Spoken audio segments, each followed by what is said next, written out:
Hi friends, எப்படி இருக்கிறீங்க? நல்லா இருக்கிறீங்களா? நான் நல்லா இருக்கேன். நீங்கள் நல்லா இருப்பீங்கன்னு நான் நினைக்கிறேன். இப்போ நாசா 2018 பார்க்கர் விண்கலம்னு ஒன்று அனுப்பிச்சிருக்காங்க. அந்த விண்கலம் இப்போ சூரியனுக்கு பக்கத்தில் போயிடுச்சு. அதை பற்றி பார்க்க போகிறோம். ஓகேங்களா? இப்போ பார்க்கர் சோலார் ப்ரோப் அப்படின்னு சொல்லிட்டு ஒரு விண்கலம் நாசா விட்டுருக்காங்க. அது 2018 இங்கேருந்து அனுப்பிச்சிருந்தாங்க. அது இப்போ சூரியனுக்கு பக்கத்திலே போயிடுச்சு. அதை பற்றி பார்க்க போகலாம். இப்போ நம்ம நிக்கோலா பாக்ஸ் அப்படிங்கிறவர் தான் நாசாவோட விஞ்ஞானி தலைவர் டாக்டர்.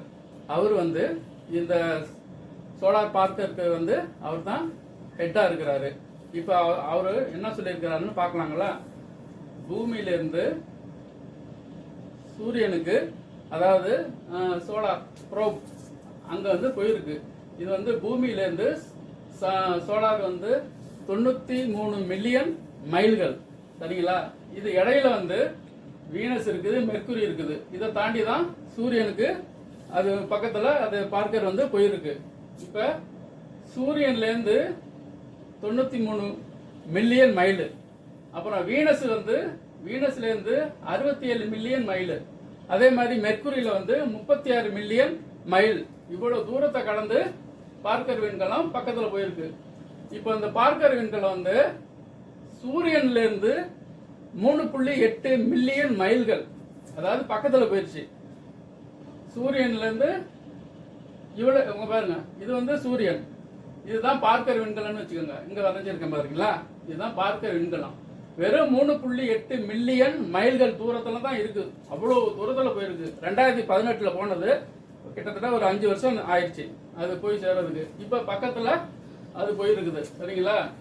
இப்போ இந்த விண்கலம் 21 முறை சுற்றி சுற்றி போயிருக்கு. அதாவது இப்போ இங்கேருந்து ஓரளவுக்கு போயினதுக்கு அப்புறம் இப்படி ஒவ்வொரு சுத்துலையும் இதே மாதிரி சுற்றி சுற்றி போகும்போது 21 தடவையில் சூரியனுக்கு பக்கத்தில் போயிடுச்சு. அவ்வளோ வேகமாக அது போயிருக்கு. பார்த்தீங்களா? இது ஓகே. இப்போ இந்த பார்க்கர் விண்கலம் எப்படி இவ்வளவு சூட தாங்குது, அது முக்கியம் இல்லைங்களா? ஏன்னாக்கா இவ்வளவு சூரியனுக்கு பக்கத்துல, ரொம்ப பக்கத்துல போயிடுச்சு. அது இல்லாம இப்போ நிக்கோலா பாக்ஸ் என்ன சொல்றாரு, நமக்கு புரியுறது மாதிரி பூமியிலேருந்து சூரியன் 1 மீட்டர்னு வச்சுக்கோங்க. அவர் சொல்றாரு நமக்கு புரியுறது மாதிரி பூமியிலேருந்து சூரியன் 1 மீட்டர். அப்போ இந்த விண்கலம் சூரியன்லேருந்து பார்க்கருக்கு எவ்வளவு டிஸ்டன்ஸ் தெரியுங்களா? வெறும் 4 சென்டிமீட்டர் அப்படின்னு நம்மளுக்கு புரியுறது மாதிரி சொல்றாரு. அதாவது பூமியிலேருந்து இது 1 மீட்டர்னு வச்சுக்கோங்க, சூரியன் வரைக்கும். இங்க இருந்து இதை வரைக்கும் வெறும் 4 சென்டிமீட்டர்ல தான் இருக்குதுன்னு சொல்றாரு. ஓகேங்களா? அப்படி போல பக்கத்தில் இருக்கும்போது இந்த விண்கலம் எப்படி அவ்வளவு ஹீட்டை தாங்குது? அதாவது சூரியன் 6000 டிகிரி செல்சியஸ்ன்னு சொல்றாரு. சூரியனோட வெப்பநிலை 6000 டிகிரி செல்சியஸ், அதுக்கு மேலே இருக்குது. ஆனா இங்க வெறும் 4 சென்டிமீட்டர் பக்கத்துல தானே இருக்கு. அதாவது 3.8 மில்லியன் மைல்கள். அதே கிலோமீட்டர்ல சொன்னா 6.2 கிலோமீட்டர் மில்லியன் மைல்கள். சாரி, மில்லியன் மைல்கள். ஓகேங்களா? இவ்வளவு பக்கத்துல இருக்கும்போது இந்த பார்க்கர் விண்கலம் ஒன்றும் ஆகாம இருக்குதுல்ல, அது எப்படி? அதுக்கு என்ன பண்ணியிருக்காங்க, இந்த பார்க்கர் விண்கலம் கார்பன் ஃபைபர், அதுல ஃபுல்லா கவர் பண்ணியிருக்காங்க. ஒரு கவசம் மாதிரி இருக்குது கார்பன் ஃபைபர்.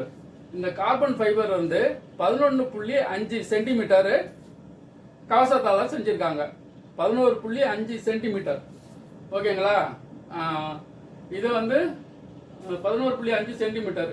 ஓகேங்களா? இதனால இதுல வெப்பமோ ஏதோ போற ஸ்பீட்ல திரும்ப ரிட்டர்ன் ஆயிருமா.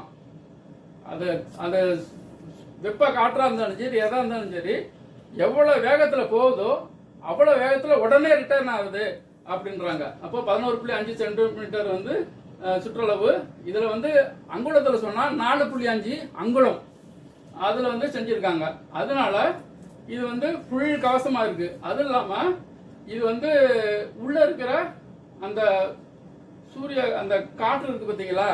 அந்த காற்று இப்போ உள்ள இருக்கிற அந்த விண்கலத்தில் உள்ள இருக்கிற அந்த மின்னணு சாதனங்கள்லாம் இருக்குது பார்த்தீங்களா, அந்த சாதனங்கள்லாம் கெட்டு போகாமல் இருக்கிறதுக்காண்டி அது வந்து அதுக்கு தகுந்தது மாதிரி பாதுகாப்பாக அது மின்னணு சாதனங்கள்லாம் செஞ்சுருக்காங்க. அதனால தான் இது வந்து பார்க்கர் வேணுங்கெல்லாம் ஒன்றுமே ஆகாமல் பர்ஃபெக்டாக இருக்குது. இவ்வளோ பக்கத்தில் போயிட்டு இப்போ வந்து இந்த அனுப்புனதில் வந்து பக்கத்தில் போயிடுச்சிங்களா, பக்கத்தில் போனோன்னா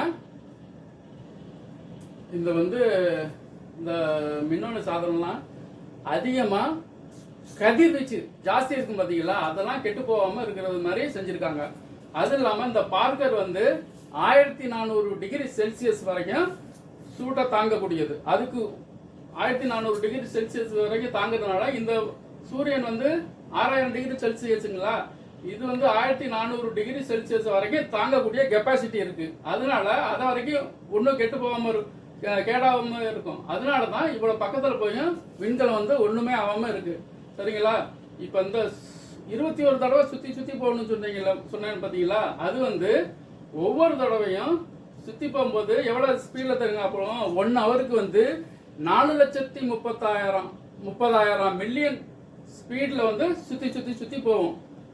1 ஹவருக்கு 4,30,000 மைல் வேகத்தில் வந்து சுற்றிக்கிட்டே போகும். அதனால தான் ஒரு குறிப்பிட்ட இது தூரத்துக்கு போனோன்னா அங்கே சூரியனோட ஈர்ப்பு சக்தி இருக்குது பார்த்தீங்களா, அந்த ஈர்ப்பு சக்தியில் அப்படியே 4,30,000 மில்லியன் மைலில் அப்படியே சுற்றிக்கிட்டே போகும். இது வந்து எப்படி சொல்கிறாங்கன்னா, இப்போ லண்டன்லேருந்து நியூயார்க், லண்டனில் புறப்பட்டுச்சுன்னா நியூயார்க்குக்கு வெறும் 30 வினாடிக்கு உள்ளவே போயிடும்.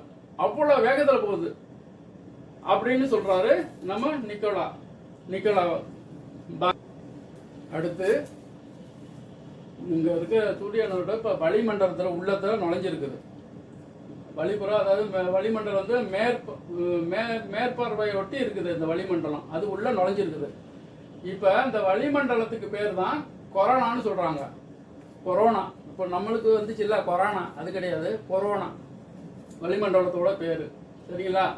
இது வந்து இதனால என்ன பயன்? இப்போ அந்த விண்கலத்தை அனுப்பணும்னு என்ன பயன்? அதுக்கு என்ன எதுக்கு அனுப்பிச்சிருக்காங்கன்னா, இந்த சூரியனை சுற்றி வளிமண்டலம் இருக்குது பார்த்தீங்களா, அது வந்து சில சமயம் இப்போ நார்மலாக வந்து 6000 டிகிரி செல்சியஸ் தான் இருக்குது சூரியன். அதுக்கு மேலே கொஞ்சம் மேலே இருக்குதுன்னு வச்சுக்கோங்களேன். திடீர்னு சூரிய கிரகணம்லாம் ஏற்படுது பார்த்தீங்களா, அந்த டைமில் வந்து லட்சக்கணக்கான டிகிரி செல்சியஸில் போகுமா அப்படின்னு நம்மளுடைய ஜெனிஃபர் மில்லட், ஜெனிஃபர்னா ஞாபகம் இருக்குதுங்களா? அந்த காலத்து முதல்ல ஒரு 90s நினைக்கிறேன் கடலூர் கவிதை வந்துச்சா, அப்போ ரேகா பேர் தானே ஜெனிஃபர், ஞாபகம் இருக்குங்களா? ரைட்டு. அந்த ஜெனிஃபர் பார்க்கருங்கிறவர் வந்து ஜெனிஃபர் பார்க்கர் வந்து தான் நம்ம ஜெனிஃபர் மில்லட் வந்து அந்த சூரிய கிரகணம் ஏற்படும் போது லட்சக்கணக்கான டிகிரி செல்சியஸில் போகுது. சரிங்களா? அது வந்து இவர் வந்து வானிலை ஆராய்ச்சியாளர், வானத்தை பற்றி ஒவ்வொரு கோடுகளையும் அப்படின்னு என்ன ஏதுன்னு சொல்லிட்டு ஆராய்ச்சி பண்ணுறவர். அவரே சொல்கிறாரு, லட்சக்கணக்கான டிகிரி செல்சியஸ் இந்த சூரிய கிரகணம் ஏற்படும் போது போகுது, எப்படின்னு தெரியல அப்படிங்கிறாரு. ஓகேங்களா? அதுக்கப்புறம் இப்போ வந்து இப்போ எதுக்காண்டி விண்கலம் விட்டுருக்காங்கன்னா, சூரிய காற்று, அப்புறம் வந்து சூரியனோட தட்பவெப்பநிலை, அப்புறம் எப்படி இயங்குது சூரியன், இதெல்லாம் ஆராய்ச்சி பண்ணுறதுக்கு தாண்டி தான் இந்த விண்கலம் விட்டுருக்காங்க. அது இப்போ அந்த காலத்துலலாம் வந்து இப்போ நம்ம அந்த காலத்தில் வந்து நிறைய பேர் என்ன பண்ணியிருப்பாங்க, சூரியனை பற்றி ஆராய்ச்சி பண்ணியிருப்பாங்க. ஆனாலும் விண்கலத்தில் போய் இப்போ தான் ஃபஸ்ட்டு டைமு சூரியனுக்கு பக்கத்தில் போய் ஆராய்ச்சி பண்ணியிருக்காங்க. இதுதான் இப்போ முதல் முறையாக இப்போ இந்த நாசா வந்து தான் இப்போ விட்டுருக்காங்க. இதுக்கு முன்னாடி டைரெக்டாக போயிட்டு யாருமே சூரியனை பற்றி ஆராய்ச்சி செய்யலாம். முதல் முறையாக நாசா வந்து விட்டுருக்காங்க. இப்போ நம்ம இந்த சூரிய கிரகணம் வரும்போது லட்சக்கணக்கான அளவுக்கு டிகிரி செல்சியஸ் அதிகமாகும். சரிங்களா? அதுக்கப்புறம் இந்த வளிமண்டலம் வந்து வெடித்து சிதறும் போது என்ன ஆகும், அந்த வெடிச்சு சிதற துகள் வந்து அப்படியே ஒளி காற்றோட சார்ஜ் செய்யப்பட்ட துகளா அப்படியே வெடிச்சு சிதறும். அப்படி வெடிச்சு சிதறப்ப பார்க்கும்போது ரொம்ப அழகா ஒளி துருவ காற்று ஒளியா அதே அப்படியே வெடிச்சு சிதந்து அழகா அப்படியே பொறிஞ்சு வரும். அப்போ அந்த துருவக்காற்று ஒளியும் பூமியில் இருக்கிற காந்த மண்டலமும் ரெண்டும் ஒன்று சேரும்போது பார்க்கறதுக்கு அழகா ரம்மியமா துருவக்காற்று ஒளியோட அழகா இருக்கும். சரிங்களா? அதனால இங்க வந்து மின்னணுவியல், மின்னணு கட்டமைப்பு, அதுக்கப்புறமே அந்த தொலைத்தொடர்பு இதெல்லாம் சாதனம்லாம் இருக்குது பார்த்தீங்களா, இதெல்லாம் சிக்னல் இல்லாமல் கேடாகிறதுக்கு சான்சஸ் இருக்கு. இதெல்லாம் கண்டுபிடிக்கிறதுக்காக வேண்டியதான் இந்த விண்கலம்லாம் அனுப்பிச்சிருக்காங்க. அதை கொஞ்சம் தற்காப்புக்காக வந்து என்ன செய்யலாம் ஏது செய்யலாம் அப்படிங்கிறதுக்காக வேண்டி இது பண்ணியிருக்காங்க. ஆனால் இது மாதிரி அந்த துருவக்காற்று ஒளி வரும்போது இது மாதிரி ப்ராப்ளம்லாம் வரும் அப்படின்னு சொல்கிறாங்க. சரிங்களா? இதனால இந்த விண்கலத்தை வந்து நம்ம அன்றாட வாழ்க்கைக்கு ஏற்ற மாதிரி என்னென்ன பயன்கள், அதாவது இந்த சூரிய காற்று, அப்புறம் சூரியனோட செயல்பாடு இதெல்லாம் கண்டு அறிவதற்காண்டி தான் இந்த விண்கலத்தை விட்டுருக்காங்க. இப்போ வந்து டிசம்பர் மாதம் லாஸ்ட்ல வந்து இந்த விண்கலம் வந்து போயிடுச்சு. அதுலேருந்து 1 வீக் வந்து அது எந்த வித அப்டேட்டும் இல்லாமல், இந்த சூடுனால அப்டேட் இல்லாமல் இருந்துச்சு. அதுக்கப்புறமே 1 வீக்குக்கு அதுக்கப்புறம் அங்கேருந்து ஒரு கிரீன் சிக்னல் வந்துருச்சு. இது வந்தோன்னா நாசா விஞ்ஞானிகள்லாம் மற்ற எல்லாமே ரொம்ப ஹாப்பி ஆயிட்டாங்க. இது மாதிரி சிக்னல் வரவும் இனிமே அங்கே என்ன அப்டேட் வருது அப்படிங்கிறத கொஞ்ச நாள் கழிச்சு தெரியப்படுத்துவாங்க. இந்த விண்கலத்தை பற்றி அனுப்புனதுக்காக வேண்டி அவங்க வந்து ரொம்ப கொஞ்சம் சரியாக ஒர்க் ஆகுதா என்ன ஏதுன்னு சொல்லிட்டு ரொம்ப கஷ்டப்பட்டுக்கிட்டு இருந்தாங்க. இப்போ வந்து எல்லாமே சிக்னல் அப்டேட் வரவும் அவங்க எல்லாமே நாசா விஞ்ஞானி எல்லாமே ரொம்ப ஹாப்பியாக இருக்கிறாங்க. ஓகே ஃப்ரெண்ட்ஸ், நான் பார்த்தது சொன்னதெல்லாம் உங்களுக்கு பிடிச்சிருக்குன்னு நினைக்கிறேன். பிடிச்சிருந்துச்சுன்னா அப்டேட் பண்ணுங்க, ஷேர் பண்ணுங்க, கமெண்ட் பண்ணுங்க, லைக் பண்ணுங்க. சரிங்களா? என்னடா இவன் அமெரிக்காவை பற்றி நாசாவை பற்றி சொல்லிக்கிட்டு இருக்கானே, நம்ம இந்தியாவை பற்றி ஒன்றுமே சொல்லலைன்னு தானே நினைக்கிறீங்க. நம்ம தமிழ்நாட்டிலையும் வந்து இப்போ வந்து நம்ம தமிழ் விஞ்ஞானிகள் எல்லாமே ஒரு மக்சஸ் 6000 அப்படின்னு சொல்லிட்டு ஒரு நீர்மூழ்கி கப்பலை வந்து கடல்களில் விட போகிறாங்க. அதுக்கு இப்போ ஆராய்ச்சியெல்லாம் மும்முரமாக நடந்துக்கிட்டு இருக்கு. அது எல்லாமே முக்கால்வாசி பேர் நம்ம தமிழக விஞ்ஞானிகள் தான் இருக்காங்க. அதை பற்றி கடலில் வந்து விடுறதை பற்றி நீர்மூழ்கி கப்பலில் போயிட்டு கடல்லே போய் ஆராய்ச்சி பண்ண போகிறாங்க. அதை பற்றி அடுத்த பதிவில் பார்ப்போம். ஓகே ஃப்ரெண்ட்ஸ், நல்லா இருக்குல்ல? ஓகே, தேங்க்யூ, பாய் பாய். ஓகே ஃப்ரெண்ட்ஸ், லைக் பண்ணுங்க, ஷேர் பண்ணுங்க, கமெண்ட் பண்ணுங்க. பார்க்குறீங்க ஆனாக்கா சப்ஸ்கிரைப் பண்ண மாட்டேங்கிறீங்க, லைக் பண்ண மாட்டேங்கிறீங்க, பார்த்துட்டு ஓடிடுறீங்க. அப்படிலாம் பண்ணக்கூடாது. உங்களுக்காக கஷ்டப்பட்டு நான் இதை அப்டேட் பண்ணியிருக்கேன். பார்த்து லைக் பண்ணுங்க, இனிமேலாவது சப்ஸ்கிரைப் பண்ணுங்க. பாய்.